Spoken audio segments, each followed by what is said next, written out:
إن الله تعالى عز وجل يقول يوم القيامة يا ابن آدم مرضت فلم تعدني قال يا رب كيف أعوذك وأنت رب العالمين صدق الله العظيم وصدق رسوله النبي الكريم ونحن على ذلك من الشاهدين والشاكرين والحمد لله رب العالمين. وقال في شان حبيبه مخبرا وعامرا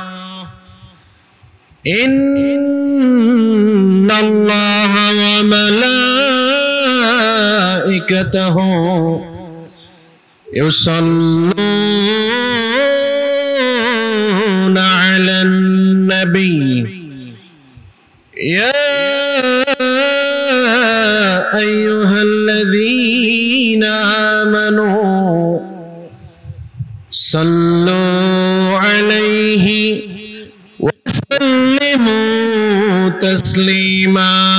اللهم صل على سيدنا مولانا محمد وعلى آل سيدنا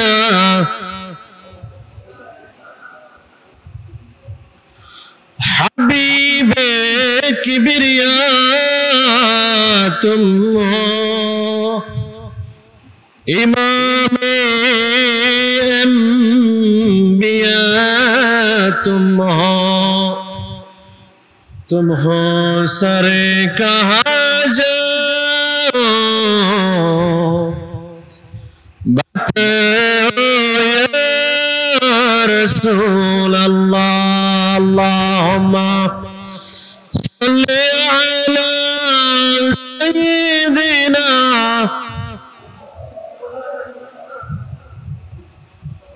व अला आलि सय्यिदिना।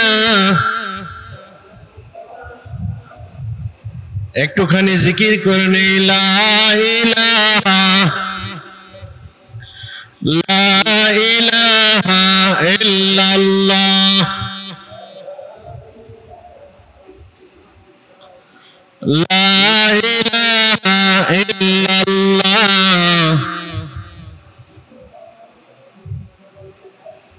লা ইলাহা ইল্লাল্লাহ লা ইলাহা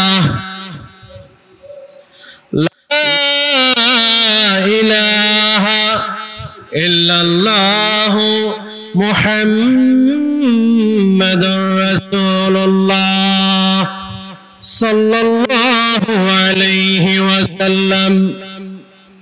মুআজ্জাজ মুহতারাম, ঐতিহ্যবাহী ঐতিহ্যধন্য ঐতিহ্যময় দক্ষিণ দুউলিয়া বাহারসাপাড়া জামে মসজিদের উপস্থিত মুসল্লিবৃন্দ, সকলের প্রতি আন্তরিক প্রীতি শুভেচ্ছা মোবারকবাদ এবং ইসলামী সম্ভাষণ জ্ঞাপন করছি। আসসালামু আলাইকুম ওয়া রাহমাতুল্লাহ। সম্মানিত উপস্থিতি, আপনারা সবাই কেমন আছেন? আল্লাহ পাক যেন আমাদের মরণ পর্যন্ত সুস্থ এবং পবিত্র রাখেন, আমরা পড়ি আমিন।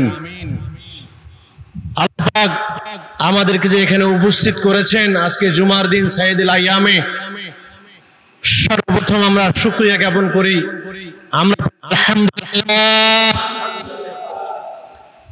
এর সাথে সাথে অসংখ্য লক্ষ কোটি দরুদ ও সালাম বর্ষিত হোক আসমানে যিনি আহমদ জুমতি তিনি মুহাম্মদ জবান সাল্লাল্লাহু আলাইহি ওয়াসাল্লাম।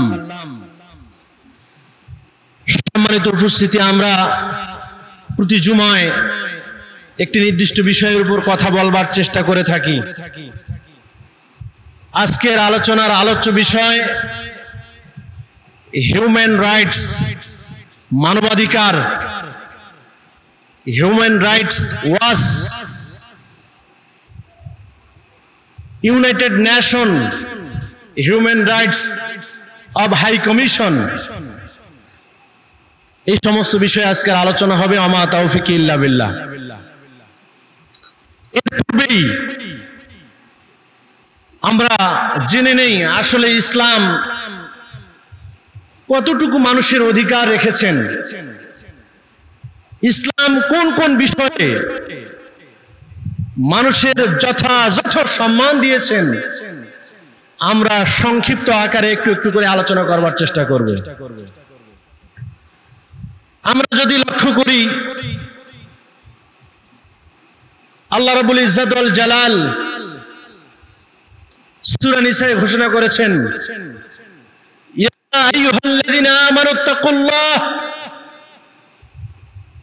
ইয়া আইয়ুহাল্লাযিনা আমানুত্তাকুল্লাহ। আল্লাহ রাব্বুল আলামিন বলতেছেন, হে ঈমানদার ব্যক্তিগণ, তোমরা আল্লাহকে ভয় করো।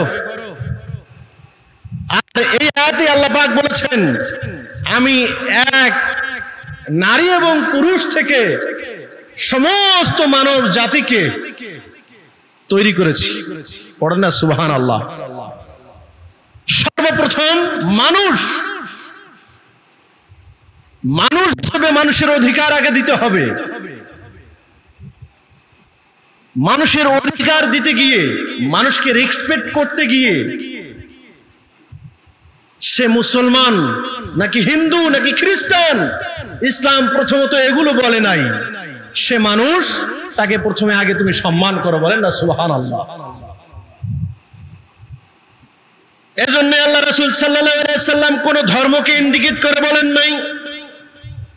আল্লাহ রাসূল সাল্লাল্লাহু আলাইহি ওয়াসাল্লাম বলেছেন, তোমরা বড়দেরকে সম্মান করো আর ছোটদেরকে স্নেহ করো।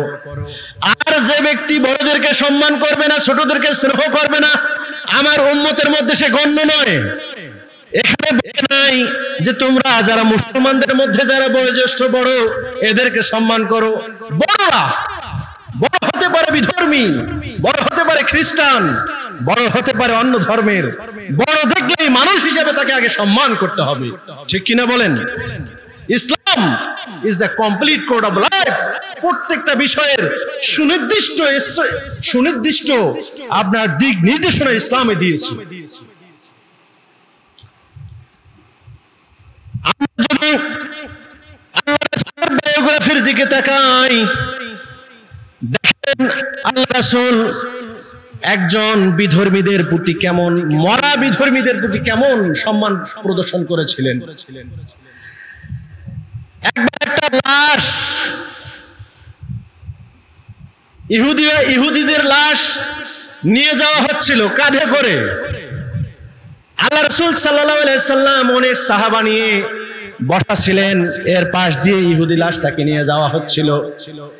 আল্লাহ রাসূল সাল্লাল্লাহু আলাইহি সাল্লাম মানুষ হিসেবে সম্মান করে দাঁড়িয়ে গেলেন। একটু বলেন না আল্লাহু আকবার। মানুষ হিসেবে দাঁড়িয়ে গেলেন। সাহাবাগণ জিজ্ঞেস করলেন, ইয়া রাসূলুল্লাহ, উনি তো একজন ইহুদি, আপনি কেন দাঁড়িয়ে গেলেন? আল্লাহ রাসূল সাল্লাল্লাহু আলাইহি সাল্লাম বললেন, প্রথমত মানুষ হিসেবে তার অধিকার দিতে হবে। পড়েন না সুবহানাল্লাহ। অধিকার দিতে হবে, সম্মান করতে হবে। সে কোন ধর্মের, সে তো একজন মানুষ ছিল। মানুষ হিসেবে তো অধিকার দেওয়া, তাকে সম্মান প্রদর্শন করা আমার তো কোনো নিষেধ নেই। আল্লাহ রাসূল দাঁড়িয়ে গিয়েছিলেন একজন ইহুদিদের লাশ দেখে। একটু জোরে বলেন না আল্লাহু আকবার। কিন্তু আজ আমরা মানুষের প্রতি মানুষের সম্মান দিতে জানি না। ইসলামে কোথায় মানুষের সম্মান রাখে নাই? সব জায়গায় ইসলাম মানুষের অধিকার পুঙ্খানুপুঙ্খভাবে বুঝিয়ে দিয়েছে। এক মুসলমান আর এক মুসলমানের উপর হক অধিকার সিত্তু খিসাল, 6টা অধিকার। বান্দার উপর আল্লাহর হক, আল্লাহর উপর বান্দার হক, আবার মানুষ হিসেবে মানুষের উপর অধিকার, সব বিষয়ে ইসলাম কথা বলেছে।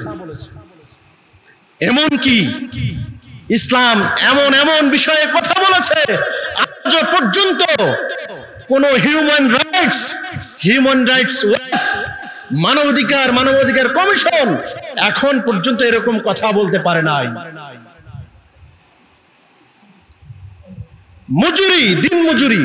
দিনমজুর বিষয়ে ইসলাম কথা বলেছে।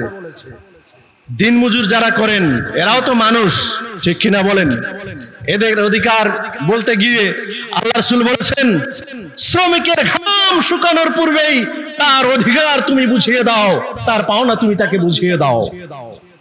ইসলাম কোন বিষয়টি নিয়ে কথা বলে নাই?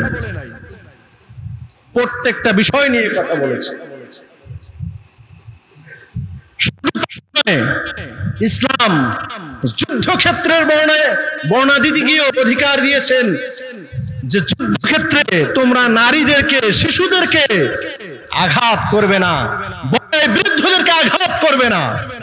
ইসলাম একটা বিধর্মীদের সাথে যুদ্ধ হচ্ছে, ইসলামে জিহাদ কায়েম হচ্ছে, এখানে পর্যন্ত মানুষের অধিকার দিতে গিয়ে আল্লাহ রাসূল বলেছেন বড় বৃদ্ধদেরকে জিহাদের ময়দানে তোমরা তাদেরকে আঘাত করবে না, শিশুদেরকে মারবে না, মহিলাদের গায়ে স্পর্শ করবে না।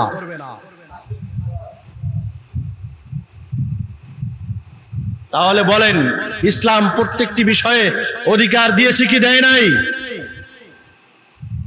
এরপর আমি এই কথাগুলো বলার কারণ হচ্ছে আমাদের বাংলাদেশে human rights watch, United Nation human rights high commission আমাদের বাংলাদেশে অলরেডি তারা অফিসিয়ালি ভাবে কার্যক্রম তৈরি করে ফেলেছে। কিন্তু এমন সুন্দর একটা বিষয় আজকে সারা বাংলাদেশের, বিশেষ করে ধার্মিক মুসলমান যারা বাংলাদেশের কওমি অঙ্গন থেকে শুরু করে, বাংলাদেশের সুন্নি অঙ্গন থেকে শুরু করে প্রত্যেকটি অঙ্গন, ইসলামিক আইডিওলজিক্যাল যারা ইসলামিক ভাবধারা সম্পন্ন, তারা সকলেই এই বিষয়টার উপরে তারা সকলে এটার বিরোধিতা করছে। কারণটা কি? But why? কারণ কি? পুরো ঢাকা শহর ফুলে ফেপে উঠে গেছে যে না, এটা আমাদের বাংলাদেশে স্থাপন করা যাবে না। Human rights watch, United Nation human rights high commission, জাতিসংঘের অধীনে যে মানবাধিকার হাই কমিশন, এটা মূলত নামে যে মানুষের অধিকার সংরক্ষণ করার জন্য এই কমিশন। কিন্তু দেখেন আজকে আমরা যদি লক্ষ্য করি, সারা পৃথিবীতে একটি প্রতিবেদন দেখলাম, একটা প্রতিবেদনে দেখলাম সারা পৃথিবীতে মানুষ হয়, মানুষকে খুন করা হয় কমপক্ষে আপনার প্রায় 1257 জনকে সারা পৃথিবীতে। 700 মানুষকে দৈনিক খুন করা হয়। এই হিউম্যান রাইটস মানবাধিকার কমিশন কোথায় কাজ করে দেখাতে পারবে? আফগানিস্তানে 20 বছর ধরে আমেরিকা, আমাদের মুসলমানদের উপর অত্যাচার, স্টিম রোলার চালিয়ে প্রায়, এখানে তথ্য এসেছে কস্ট অফ ওয়ার, আফগানিস্তানের একটা আপনার ইউনিভার্সিটির কস্ট অফ ওয়ার, এই প্রকল্পের অধীনে একটা তথ্য এসেছে প্রায় 45 থেকে 47 লক্ষ মানুষকে আফগানিস্তানে হত্যা করা হয়েছে। এই হিউম্যান রাইটস কোথায় ছিল? কোথায় কথা বলেছে? তারা এসেছিল মানুষের কাছে, কই সেখানে তো যায়নি, সেখানে তো তার কথা বলেনি। শুধু তাই নয়, আপনারা দেখবেন যখন সাদ্দাম হোসেনকে মারা হয়, ঈদের দিনে তাকে ফাঁসি দেওয়া হয়েছিল, সেখানে আবু গারিব কারাগারে আপনার মুসলমানদেরকে বিভক্ত করে সেখানে হিংস্র কুকুর এবং হিংস্র প্রাণীগুলোকে সেই জেলখানার ভিতরে ঢুকিয়ে দিয়ে মানুষকে মারা হয়েছিল। ঠিক কিনা বলেন? তখন এই মানবাধিকার কমিশন কোথায় গিয়েছিল? প্রশ্ন আছে কিনা বলেন? কোথায় গিয়েছিল? আজকে যদি লক্ষ্য করে ফিলিস্তিনে লক্ষ লক্ষ আমাদের মা বোনদের ইজ্জত লুণ্ঠন করা হচ্ছে, আপনার হত্যা করা হচ্ছে। পেপার পত্রিকা এবং আপনারা দেখবেন, মিডিয়াগুলোতে দেখবেন, মানুষ খাবারের অভাবে একবারে হাড্ডিসার হয়ে গিয়েছে। খাবারের অভাবে মানুষগুলো মারা যাচ্ছে। সেখানে ইসরায়েল খানা পর্যন্ত পাঠাতে দিতে পারে না। হিউম্যান রাইটস, মানবাধিকার কমিশন, তুমি সেখানে গিয়ে কাজ করো। তুমি তেলা মাথায় তেল দিতে এসেছো, তোমার লক্ষণ ভালো নয়। ঠিক কিনা বলেন? তোমার লক্ষণ ভালো নয়, লক্ষণ ভালো নয়। তারা আমাদের এই বাংলাদেশে মানবাধিকার কমিশনের নামে সর্বপ্রথম তারা মত প্রকাশের স্বাধীনতা দেবে। মত প্রকাশের স্বাধীনতা ইসলামও দিয়েছে, তবে সেটা গঠনমূলক হতে হবে। আপনার মত প্রকাশের স্বাধীনতা বলেই আপনি সব সময় বেফাস ভাবে কথাবার্তা বলে আমার আল্লাহ সম্পর্কে দ্বিমত পোষণ করবেন, আমার আল্লাহকে গালিগালাজ করবেন, আমার রাসূলকে গালিগালাজ করবেন, আর মুসলমান আঙ্গুল চুষবে, এটা কখনো হতে পারে না। বাহিরের দেশে এই হিউম্যান রাইটস জেকে জেকে বসার কারণে আজকে সেখানে তাদের পোশাকের স্বাধীনতা, মত প্রকাশের স্বাধীনতা, আপনার জৈবিক চাহিদার স্বাধীনতা, এগুলো মানবাধিকার কমিশন দিয়েছে তাদেরকে। আমাদের বাংলাদেশের মতো জায়গায়ও আপনারা লক্ষ্য করবেন, রিসেন্টলি দেখা যায় অনেক মেয়ে, তার নাকি মেয়েকেই ভালো লাগে, মেয়েকে ভালো লাগে, সে মেয়েকে নিয়ে সংসার করতে চায়।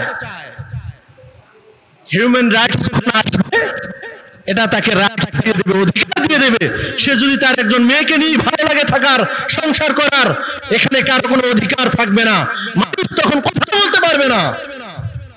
তখন আমাদের মতো মুসলমানদের মুখকে থুবড়ে দেওয়া হবে। বলেন না নাউজুবিল্লাহ।